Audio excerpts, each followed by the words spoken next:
What's one historical fact that they won't teach you in school? The poetry written by Chinese warlord Zhang Zongchang. You tell me to do this, he tells me to do that. You're all bastards.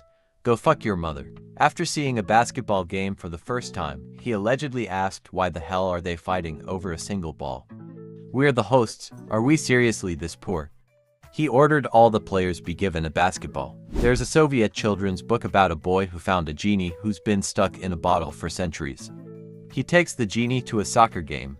The genie wonders why all these men are after a single ball and just manifests a ball for every player. Edit. The book is The Old Genie Had a Bitch by Lazar Lajin. An English translation can be found on archive.org. Japanese W to war crimes are seldom discussed in detail.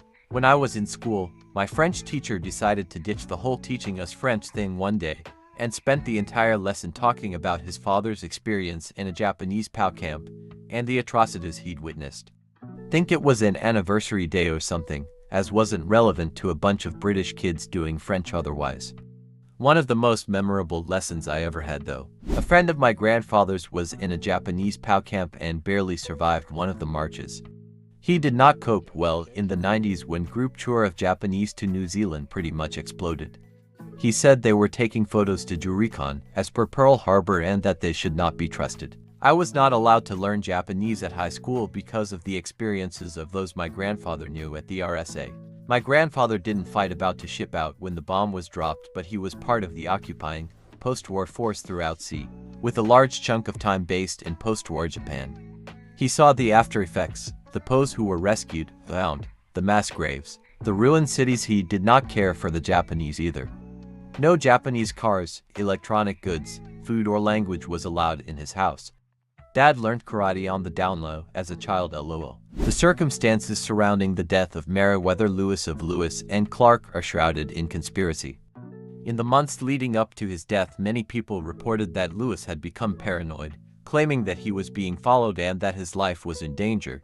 In a desperate attempt for help, he sent a letter to his close friend, and then President Thomas Jefferson to request an audience.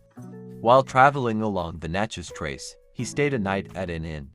During the night, the owner reported hearing multiple gunshots but never went out to check on the source. In the morning, Lewis was found dead in his cabin, sitting against the wall looking at the door, rifle in hand and shot in the back. In addition, while the room was ransacked, the only missing objects of note were Lewis' writing back and personal documents. After an official investigation, his death was ruled a suicide and all further inquiry into the instance have been barred by the US government. While Lewis himself did not have any immediate descendants, his extended family have submitted requests every year to have his body exhumed in order to confirm the cause of death. To this day, their requests have unanimously been denied. The constant ingestion of mercury-based laxatives probably really didn't help in the paranoia department. They've gone back and tracked the exact route of the Lewis and Clark trail by looking for mercury in the soil from their excrement. It was that bad. Interesting. If it was a homicide, I wonder who would have had it out for him. Would it have been a robbery, or was it something more sinister? So, that is a fascinating line of questioning. It's important to understand what happened to Lewis after the expedition. As a reward, he was granted governorship of the Louisiana Territory and settled in St. Louis. A major part of Lewis' policies revolved around the integration of native tribes into the Union and recognizing each as their own independent nations within the United States. As part of this, he was a huge advocate for upholding the treaties and respecting native lands. At the time, this was not a particularly popular stance, and it led Lewis to butt heads with his territorial secretary, Frederick Bates. Without going into too much detail, Bates basically did everything he could to work against Lewis in an attempt to make the man seem unqualified for his role as governor. It was during this time that Bates allegedly started to spread the rumor that Lewis was addicted to alcohol and opiates, leading everyone to ignore his statements that there were people plotting against him.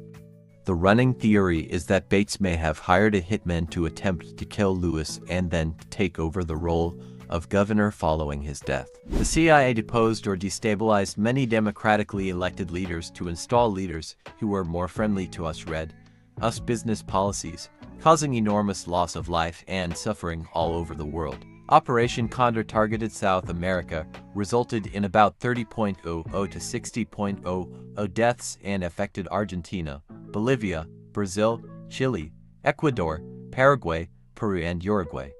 This was straight-up state terrorism and destroyed democracy in South America during the 20th century. Back in the 19th century, small opposition newspapers in the Netherlands were called Lilliputters equals meets because of their small size, which was a way to avoid having to pay for the newspaper stamp.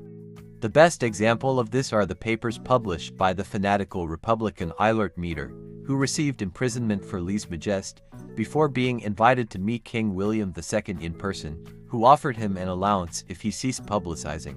Meter later went back to publishing anyway, but admitted in his writings that he found the king a kind and friendly person. He was just opposed to having a king. Okay, you simply do not learn this in school because it is obscure and relatively unimportant. But still, oh my god, in my country Lilliput is used as a term of endearment towards a shorter family member or friend. I never knew why. This is amazing. Thank you. A similar thing happened in Baden during the German Revolution of 1918. While all other crowned heads in Germany were deposed, revolutionaries in Baden took their time with it as the king was extremely popular. Children would run to him during his daily walks because he would always give them candies. He donated to charity, refused to censor press in his kingdom against Prussia's wishes, and people in the street addressed him not with Your Majesty but with Herr König, Mr. King. Then when they came to his palace and told him he was now deposed, they apologized for deposing him and told him that sich wege dem System, it's because of the system and not because of him. They then recommended he should run for president of Baden in the next election and that they would all vote for him. I was 28 when I learned about the Tulsa massacre. If you dig a little deeper, you'll find similar events in a lot of southern states. The localities were smaller and less people were involved, but the incidents involved murdering whole communities of black families. Oftentimes, this was done with the support of local and state governments. I am in my 60s and still learning about these atrocities. The guys defending the Alamo were the bad guys. Texas was Mexico at the time. To attract settlers to the land, Mexico allowed American farmers to move there and bring their enslaved workers with them. Slavery was not something Mexico was crazy about and soon banned slavery in the entire country except for Texas. A few years later, they tried to ban it in Texas. That's when the Texas Revolution started. The Texans were fighting to keep slavery, not for freedom from an oppressive government. Not everyone at the Alamo died. The enslaved workers were spared and are largely the reason we know what happened. If you visit the Alamo today, or at least when I did in 2022, most of the information is left out of the booklet and signage. It does mention the enslaved workers by name, but that's about it. Fighting to preserve slavery isn't the narrative they want to display today. I remember learning about the Alamo in school and slavery wasn't mentioned. And then how absent it was from the actual site. When the United States detonated the first hydrogen bomb, Castle Bravo, on Innuatik Atoll in the Marshall Islands in 1958, it was many times more powerful than calculated. The residents of Innuatik and Bikini Atolls had previously been forcibly relocated to Rongelap Atoll. Rongelap was downwind from the Castle Bravo radiation cloud. The US did not evacuate them for 2 days, and allowed them to return only a week later, even though the radiation levels were highly unsafe as we understand now. From 1958 to 1984, the US repeatedly refused to evacuate the Rongelap residents even as the birth defects and cancer rates continued. It was finally Greenpeace in 1984 who assisted in moving many of them to Mejado Island in Kwajalein Atoll. If you go to Mejado today, the signs on the church and school still say Rongelap. There is evidence that this refusal to evacuate was a calculated decision to study the long-term effects of radiation exposure in humans. Edit. Corrected Castle Bravo to 1958. Rosa Parks wasn't the first. Ida B. Wells, a pioneering African-American journalist and civil rights activist, died in 1884.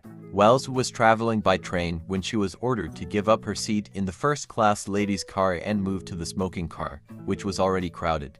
When she refused, the conductor and 2 men forcibly removed her from the car. Wells took legal action against the railroad company and initially won her case in the local circuit court, receiving a $500 award.